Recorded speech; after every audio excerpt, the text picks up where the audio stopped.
Hello, everybody. Thanks for coming. So I'm Nicolas. I will discuss fuzzing every file formats based on XML. So there's a lot of targets. First, I will quickly introduce myself. So I'm Nicolas Gregoire with a silent S, not Nicolas. I have been working in information security for the last 15 years. I'm that old.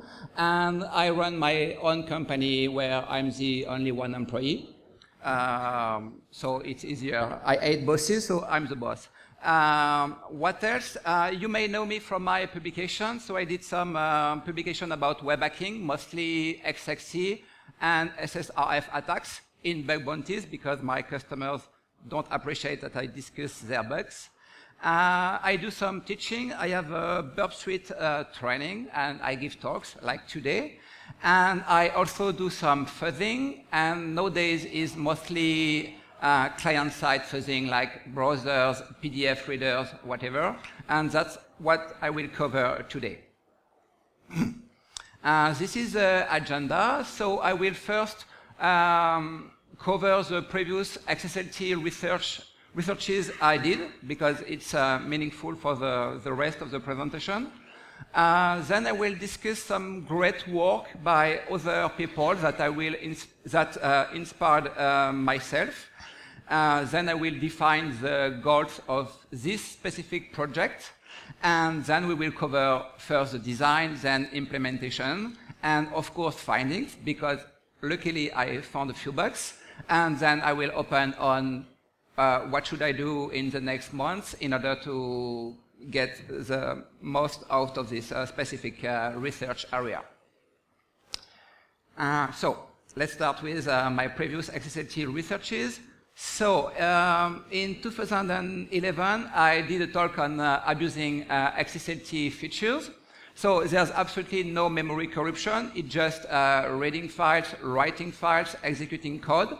And of course, it's 100% reliable exploit. So it was an interesting research. The positive side effect for this current research is that I created a large corpus of XSLT features, covering most of them.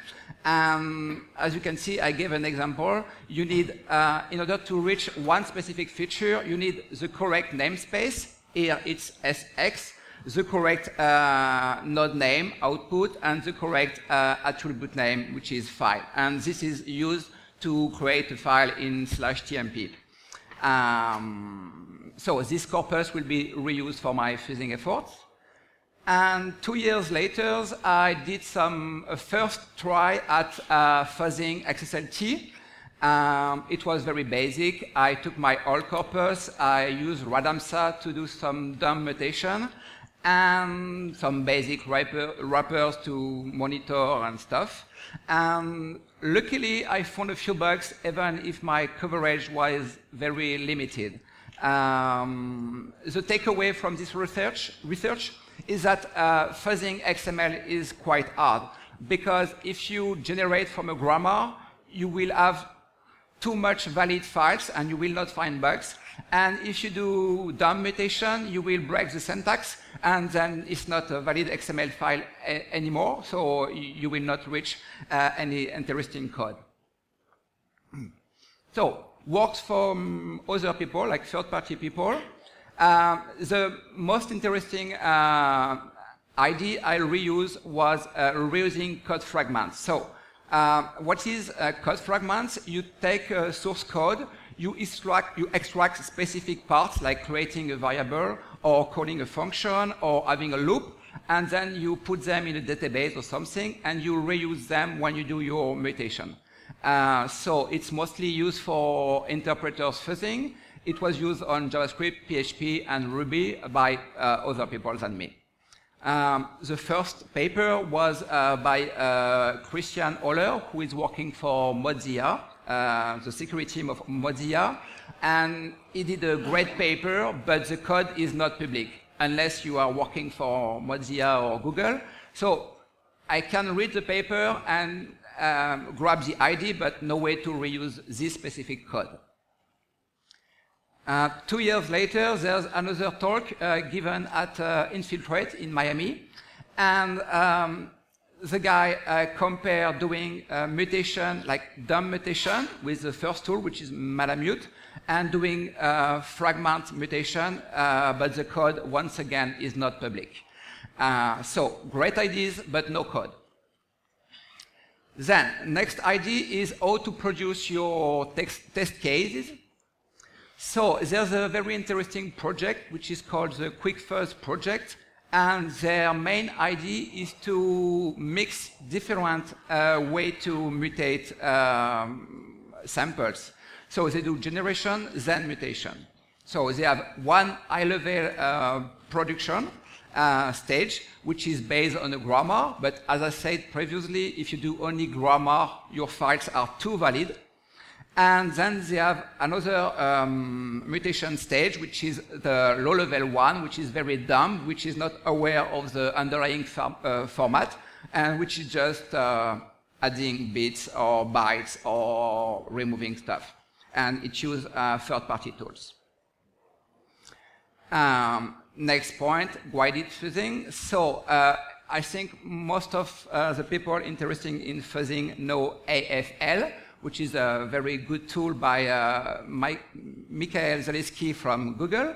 The tool is very easy to use. You can start in 5 minutes, but I spent several months on it, and it's really hard to master. As soon as you think you get it, then you find something else, an optimization or something that you missed.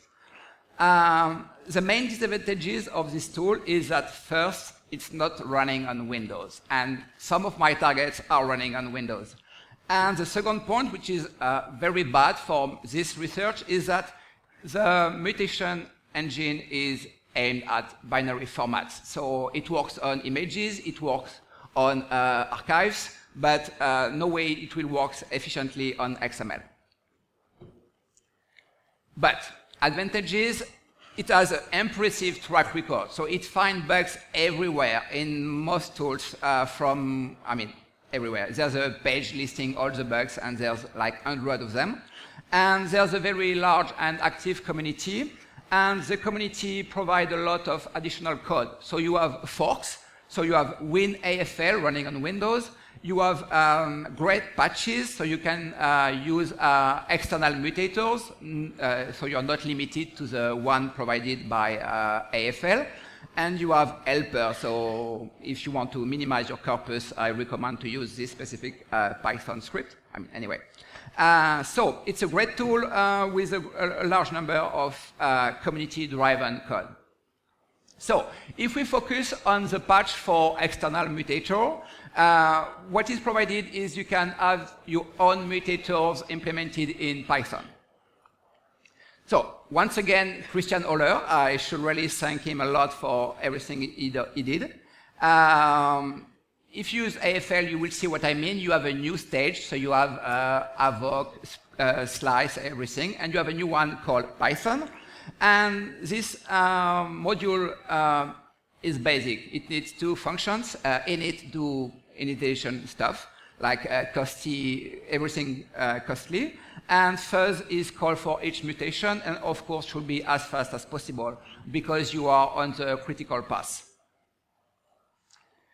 Okay, so given all this great work by great minds, what should I do me? So the goals are quite simple, not simple, but easy to explain. I want to do some hierarchical mutations. So I want to do high-level mutation at the XML structure level, reusing well-known code fragments. I want to do a medium-level mutation using dialect-specific modification, for example, something for SVG, something for RSS, etc., etc. So this is a part which is dependent on the file format. And then something only understanding characters or bytes, the low-level mutation. I see plenty of people taking pictures. The slide will be public by the end, so if you can wait a few days, you will grab them on the internet. So, the goal is supporting every XML-based file format. The first step will be XSLT, because I really have a lot of knowledge on this technology, and SVG, because SVG is used a lot, for example, in browsers. And the final target is really to have something generic working on every file format existing, based on XML, of course. And how we do that, we want to fuzz, and I mean, it's not really, I don't call that fuzzing, I call that path exploration. You want to find new paths in your code, and the first step will be to work on open source application running under Linux, so I can use AFL. But the final target is to be cross-platform, to support closed source application. I mean, I really want to try Adobe, for example, on Windows, Adobe Reader, so that would be one of the final targets. Okay, now we see the goals. Let's see how we design the fuzzer to meet them. So, I talked a lot about fragments. Let me define what I mean by XML fragments. So you have a very basic XML file, and you process it, and you extract fragments. So first, when we extract fragments, we extract trees, partial trees, and attributes. So first, trees. As you can see, I have a column on the left, which is the name of the top node. Then I have the value, which is a partial tree, and then I have the depth of the root node of this specific fragment. Okay, nothing very complicated. You just parse and you extract trees and you put them somewhere. I do exactly the same stuff for attributes. So the name of the attribute, the value, the node in which the attribute was found, and once again, the depth. So, easy. XML fragments, it's easy. Let's discuss mutation strategy. So, 3 levels of mutation: high level, medium level, low level. High level has a perfect understanding of XML. It's fully generic because it's XML. I mean, it works on every file format based on XML, except for fragments, which are specific to a file format. But from an implementation point of view, it's not a big deal because it's just an external database we need to connect to. Medium level mutators are first optional, so you may not write them. And anyway, they are specific to one dialect.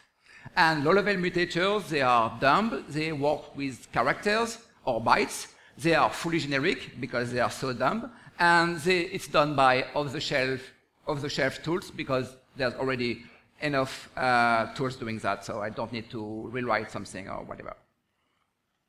So, let's dig in high-level mutators. So, first of all, it's a fully XML compliant processor with full support for namespaces, doc types, aka DTDs, C data sections. I mean, everything related to XML should be supported by the high-level mutator. And it will provide the parsing, so reading XML file, manipulation, adding or removing stuff, and serialization, which is converting to strings in order to write to a file. I choose to use Python to write my mutators, and if I have one advice to give is use LXML and absolutely not element3. Because it seems to work the same way, but as soon as, for example, namespaces are managed automatically in LXML, and you need to do a lot of manual stuff in element3. So it's not scalable at all.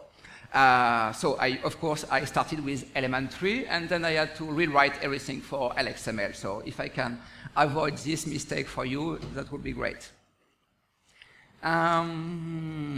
So as I said previously, no knowledge of the file format itself. It only knows what is a tree and what is a node and what is an attribute. And then there's fragments, but we will come back to fragments on the implementation part. So it's very basic. I mean, I didn't invent anything. You can add to your DOM, you can remove to your DOM, or you can replace something inside your DOM. And of course, you can add tree, add attribute, remove tree. I mean, you see what I mean. Replace is a little bit specific because it will try to replace with similar fragments. But we need to define what is a similarity for fragments.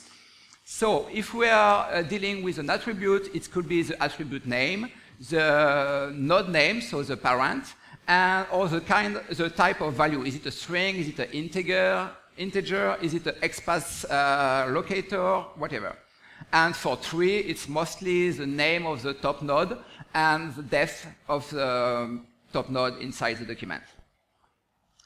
Yeah, one point which could be interesting, the remove family don't need fragments, of course, because it's just deleting stuff from the document, from the DOM, and it can be used as an XML minimizer, of course. So as soon as I have crashes, I use the remove mutations to minimize my crashes and while keeping valid XML files. For example, if you try to minimize using deleting lines, there's no way it will work for XML files. So given I have I wrote this mutator, I use it also for minimizing crashes. So medium level, it's optional, it's specific to a file format, but it could increase your coverage significantly, so it could be very useful. So 2 examples. For XSLT, I have 2 specific mutations. One will switch the forward compatible processing mode, which is interesting because the parser will ignore unknown and misplaced nodes and attributes, so you can give a slightly invalid XSLT file and still have it processed. And the second one will fix references to variables, parameters, and keys. And as soon as I introduced this new mutation, I found much more use after free and double free and etc. because there's variables which are set and used by the program. And for SVG, I have absolutely non-specific mutator, but it finds bugs nonetheless. So as soon as I don't find bug anymore, I will think about writing maybe medium-level mutator for SVG, but it's not needed at the moment, at least. And low-level mutators, they are dumb. They may break the syntax, so that could be a problem, but if we are fast enough, we may break some XML files, but it's not so a big deal. So how to implement that? If you are outside of AFL, you can use third-party tools like Radamsa, ZZF, or whatever. And if you are inside AFL, there's a few stages which do that for you, like trim will remove some characters, splice will cut the files in different parts, and Avoc do crazy stuff.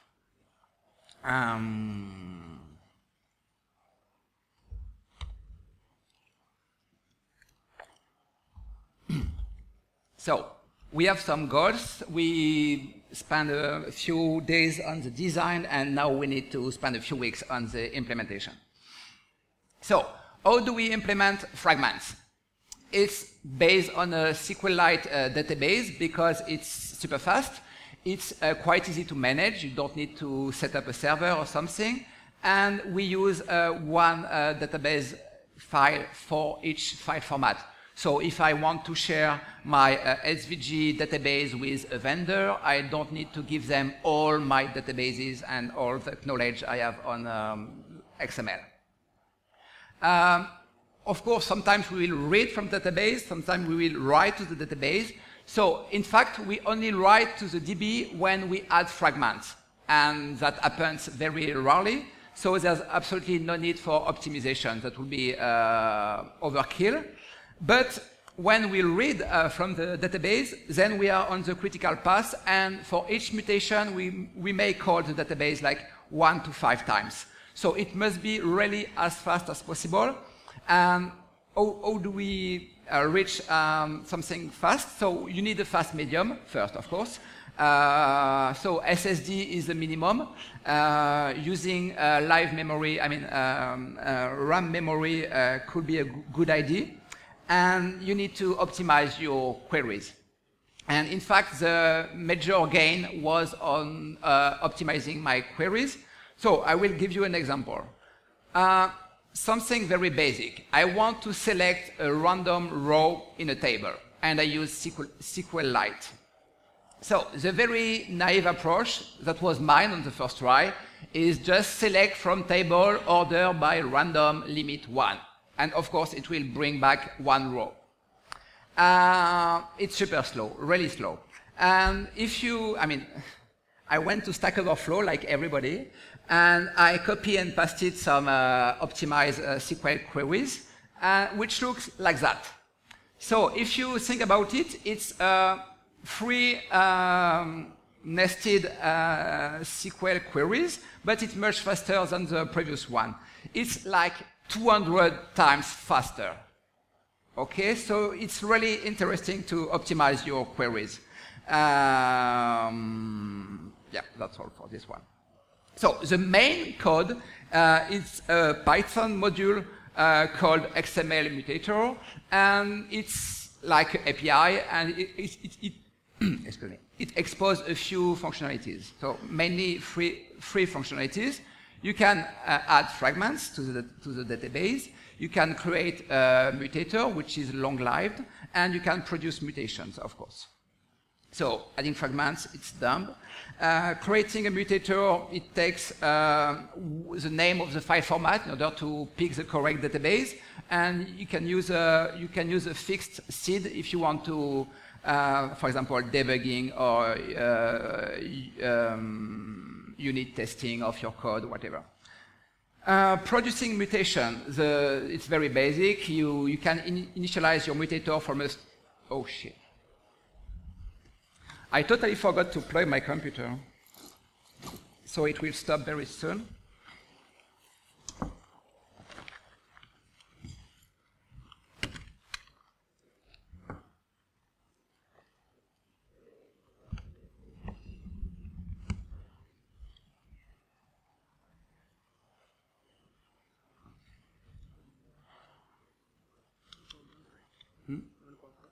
Yes.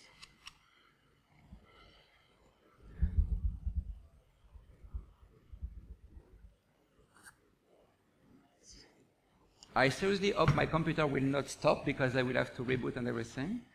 Okay, anyway. They are working for me. So what I was saying, yes, you initialize a mutator from a string or from a file. You can reset the mutator if you already modify its state. You can modify the state using mutate or reduce. And of course, you can write back to a file. Okay. Pray for me, please. So, the mutation API has two ways to call it. You can mutate or you can reduce. Mutate with call one or several high-level mutators and then some medium-level ones. And the reduce will only call high-level mutators from the remove family. So you can see that from the name, what is done from the name of the mutation function. So you can have a different way to call it. You can, for example, the first line will create one file with 3 mutations, and the second example will create 2 files, both with a depth of 1 level. Okay, thanks. I hope I have a few minutes of battery left. So, of course, this module is useless if you don't call the API. Oh, shit. Oh, no.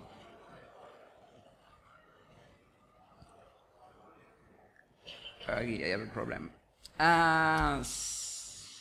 Here we go.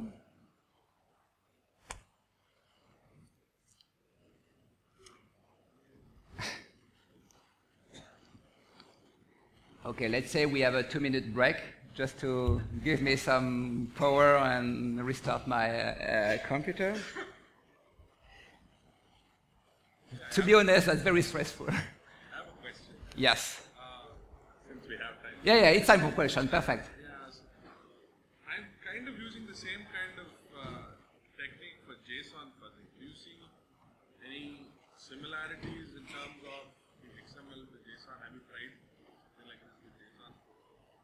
So if you didn't hear the question is, this guy is working on JSON, and is there any similarity? Yes, absolutely. You have a main format which is storing values. So if you have, you could re-implement exactly the same stuff using JSON mutator and doing exactly code fragments and everything. That would be perfectly valid, and it's a great idea. So I will steal it. Do we have more questions at that point? Yep. So basically, in one of your blogs, just from 2011, you have used a large number of corpus which you already defined and So what were the switches or the mutators you used within Redanza for that corpus? Which mutator I will advise to use? Which one you used at that time? Because there are multiple mutators inside Redanza itself, right? It was Redanza only.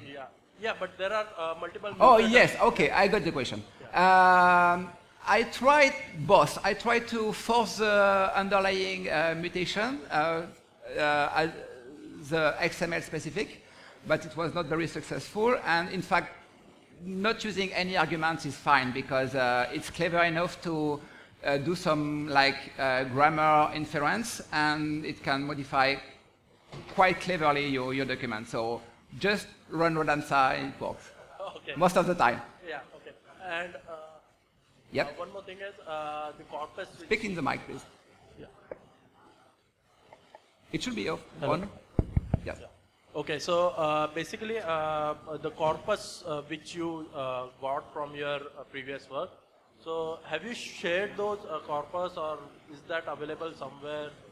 No, so it's... No. Okay. Fine. It's part of my, how to say, intellectual property. I mean, it's very interesting to have it, and I'm still monetizing it, so... I mean, I'm a for-profit company, so sorry. Right. Thank you. Okay, give me 1 second. No, awesome.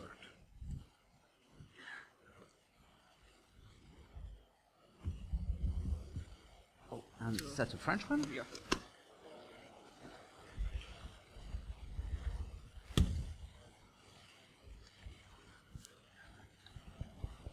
Here we go.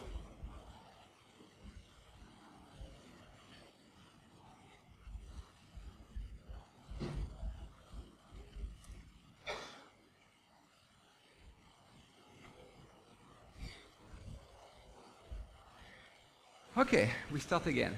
Thanks for, sorry for the interruption. So I was saying that, of course, you can't use this module. I mean, you need to call the API, so you need more code to do something. And I will remove this. Yes. So I have wrappers which are just calling the API. So the main one is CHXML for change XML, and it's the main front end, and it offers any features. I mean, you can call every feature exposed by the API. So you can reduce to a file, you can mutate to a file or to a directory if you want several mutated files on, and of course you can extract fragments from an input and add them to the database. And it's used as a crash minimizer, and it's also used for tools supporting external mutators. For example, OnkFuzz, which is one of the few fuzzers using hardware tracing, can call an external mutator, so you just need to call a CHXML, and you can mix OnkFuzz with XML mutator, which is great. Then I have a bridge between my own mutation engine and AFL. So as I said previously, there's only two functions, init and fuzz. So init will copy the fragments database to memory. It will take a few seconds, but it's profitable in the long run. I did some calculation. As soon as you do 200,000 mutation, it's profitable to switch to memory. Then fuzz need to be very, very fast because we will call it like thousands of times per second. It's not very clever, but as you can see, if we can't initialize the mutator because the XML provided by AFL is invalid, then we will pick one random samples from a directory we have somewhere on disk. And that's all. It's very, I mean, as soon as you have the mutation engine, calling it from the outside is quite easy. The fuzzing setup itself, so for each target, I mean each open source target running under Linux, I have two sets of binaries, one for path exploration, what people call fuzzing, and one for crash collection. So for path exploration, I will use AFL and LLVM as much as possible, because when you use, I mean, there's some mods like the persistent mode, which will bring you a large increase in performances. So of course it's, for example, if you want to fuzz Firefox and you need to start it for each file, it's absolutely useless. So you need to have something persistent, doing what we call in-process fuzzing. And as soon as I have a large number of paths found by the first set of binaries, then I feed them to another one, compile with address sanitizer, and then it will detect most bugs, and including all the subtle ones like use after free and still things like that. Okay, for other targets, which are, for example, closed source or running on Windows or too slow to fuzz, then I will reuse the corpus generated during the path exploration phase against the closed source application. And yeah, heuristic, we don't care. Oh yes, this is very, very great. Crash Manager is a product by a Mozilla security team, and it allows you to collect your crash and to bucketize them and to edit your bucketizing filters and everything. It's a web application. It's very easy to use, and that's what I use to store all my crashes. The harness is really important, so that's a small piece of code you will execute inside your fuzzer. So, for example, if we take XSLT proc, which is a command line tool from libxslt, using a deferred mode, you can get a small increase, I mean, by a factor of 2, which is not so much, and it's just one single line patch. You just need to call AFL init in the correct place, and you get some performance boost. For Firefox, using the persistent mode lead to a speed increase of 100 times faster, and all it's done, in fact, there's a JavaScript functions which expose AFL loop, and then you just need to call it from your JavaScript, either in the JavaScript shell, in XPC shell, or directly in Firefox, the browser itself. And once again is some code from Christian Oller. I really need like a few beers. INKSCAPE, which is a reader for SVG images, is designed to loop through files. So you just replace this loop by an AFL loop, and in 2 lines you can switch to persistent in-process fuzzing. So let's discuss numbers like performance.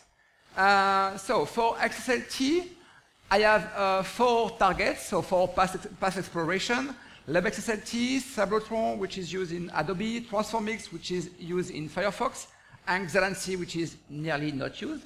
So I have two big CPUs, 32 threads, and I have nearly 1 billion exec per day, and it has been running for the last 2 months.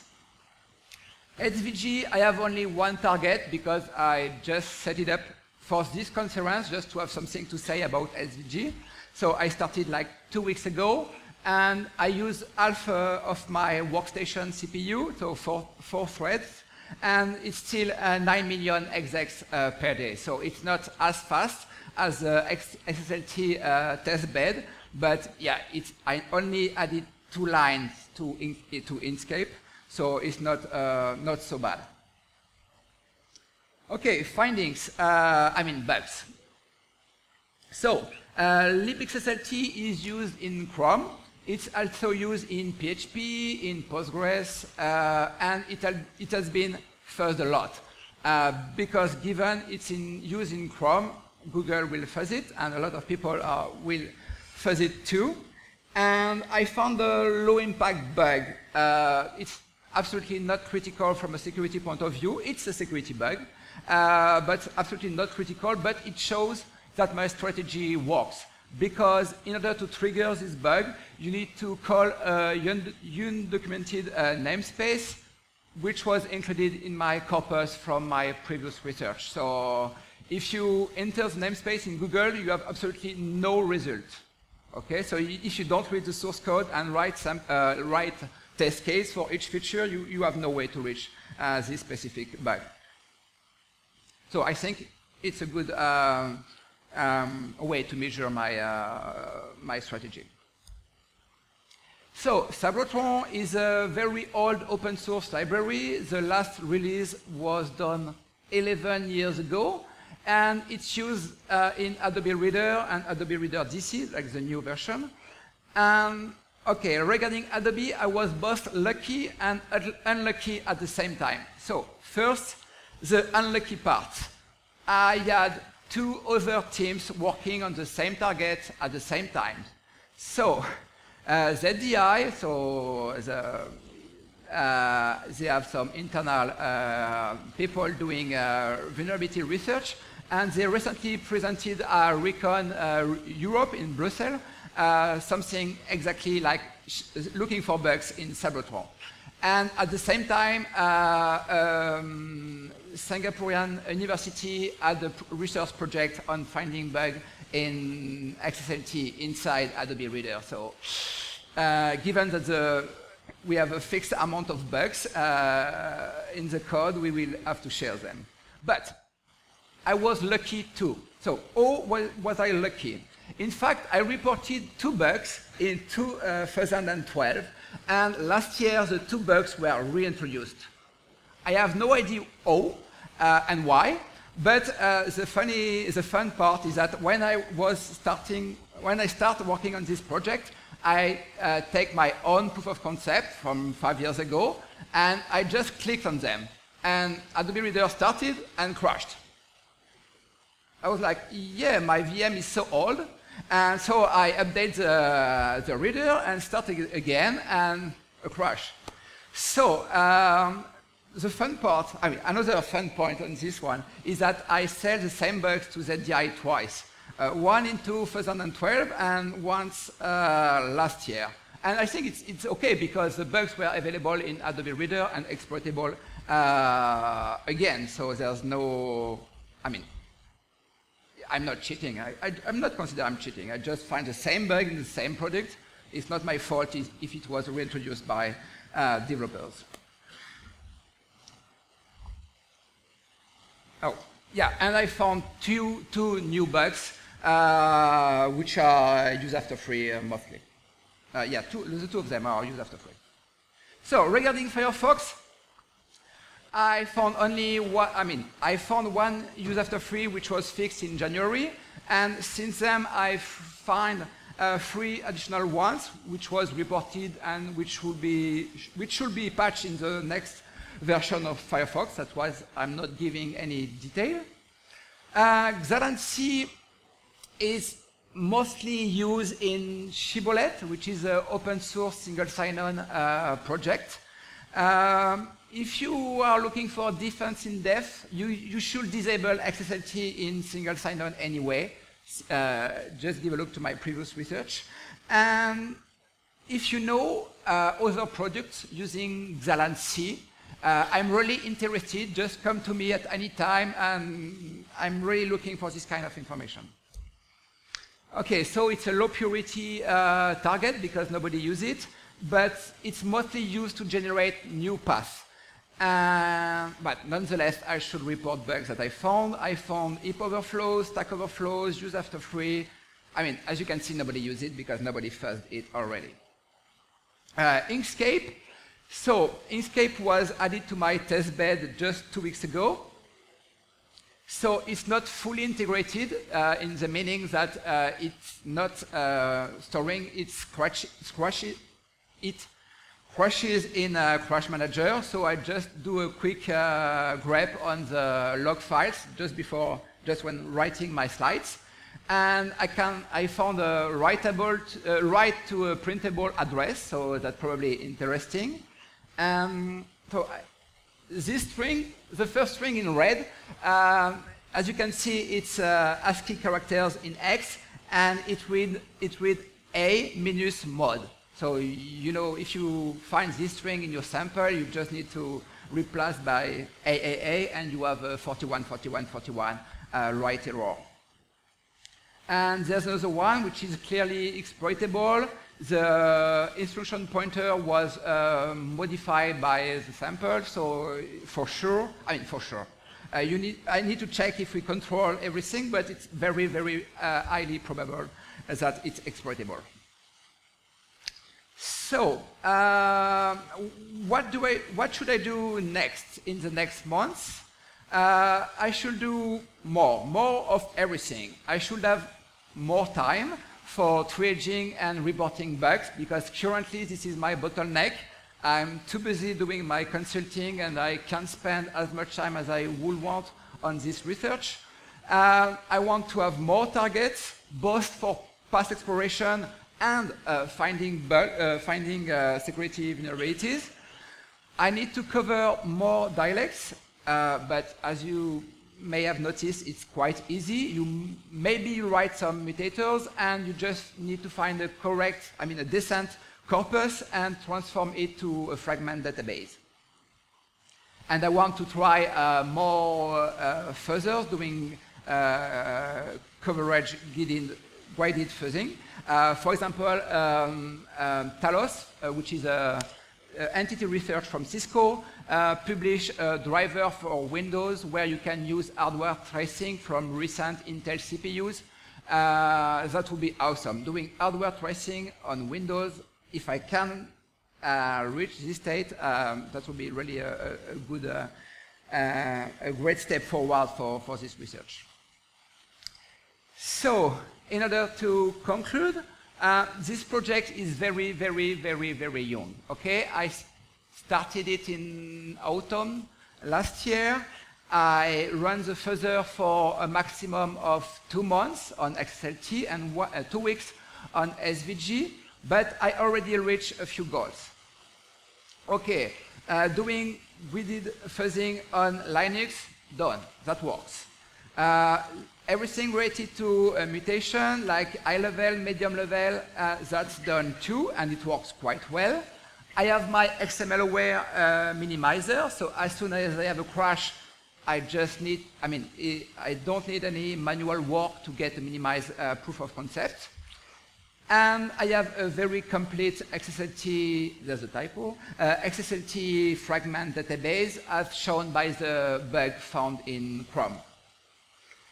I already find more than 10 vulnerabilities, which is not too bad for two months of fuzzing. And I hope to find more bugs and to publish them in the upcoming months. That's all. So if you have some questions, you may ask them now, or I will wait patiently. Of course, I'm here until Monday, so feel free to ask questions at any time, by the pool, at the bar, on the beach, wherever. And that's all. Thanks for coming. So I have another question that for the SVG, let's assume that if I'm fuzzing SVG with some browsers, probably IE or Firefox, then I can also add a JavaScript in it, right? So what do you think? It will be more of like helpful for finding bugs, or maybe just using plain SVGs are like better for that? My goal is to use plain SVG because the way I generate the new path, I can't really use JavaScript at that point. And the second point is that everybody fuzz SVG using JavaScript inside the browser. So maybe that if I try something different, I will find different bugs. Okay. So I absolutely don't plan to do my SVG fuzzing using JavaScript. Okay. Questions?